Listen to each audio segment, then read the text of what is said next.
Konnichiwa. Today's daily devotional is for Thursday, July the 23rd, 2020, and it's called, It Doesn't Pay One Tiny Bit to Cut Jokes About Mental Illness. And I'm going to start with Habakkuk 1:10 through 11. At kings they scoff, and at rulers they laugh. They laugh at every fortress, for they pile up earth and take it. Then they sweep by like the wind and go on. Guilty men whose own might is their God. For the past few days, everyone has been seeing Kanye cut up on social media and the news while campaigning, okay? So he may be crazy, but he's got plenty of money for recovery, all right? Okay, so anyhow, I saw a few tweets that were really bizarre, and I thought they were funny, so I showed them to my daughter, who instantly started crying like she did when she was a baby cutting teeth, you know, as if someone was cutting onions, all right?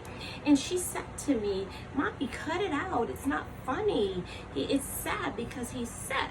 Okay, so you know, I told her I knew he was bipolar, and you know, I wasn't making fun of his illness because my grandma Tiny was mentally ill, always acted like a rebellious teen, and always had foul mouth outbursts, especially in church, you know.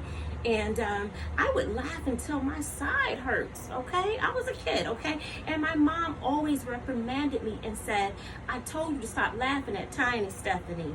Okay, and then sometimes because she knew I couldn't help it, you know, she would start laughing with me, okay? She knew her mama was funny, all right? Okay, but y'all, I love my grandmother. I miss her so much, all right? But let me cut the foolery, all right? I am not making fun of him for one tiny bit, okay? No. You see, my grandmother refused to take her meds, all right? And because they slowed her down, okay? And I know that is what is, you know, that's what's happening with Kanye. So that's why he has so many unexplainable things to say, all right? But thank God help is on the way. His wife is taking care of that. So people can no longer get a laugh on his expense.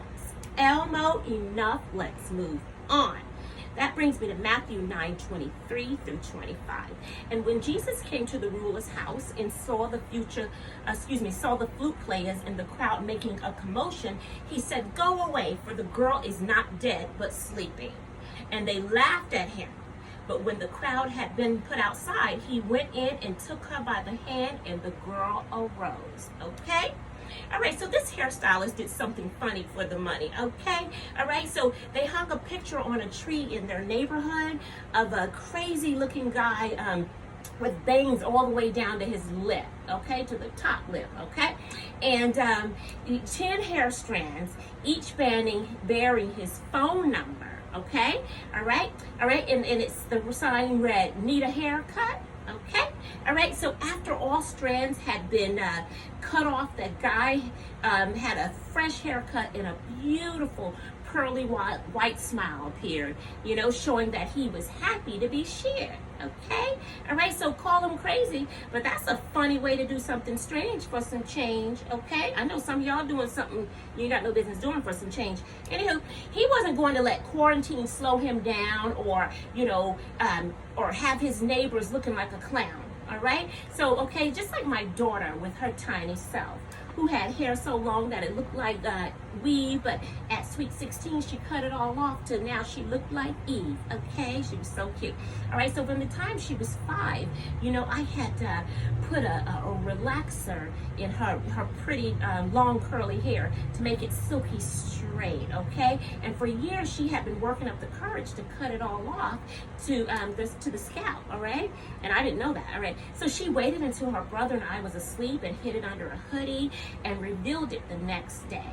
All right, her brother laughed hysterically because, you know, he thought she was going to get in trouble by me, but I absolutely loved it, and I told her I was proud of her for no longer letting me, you know, lock her into my idea of beauty. okay?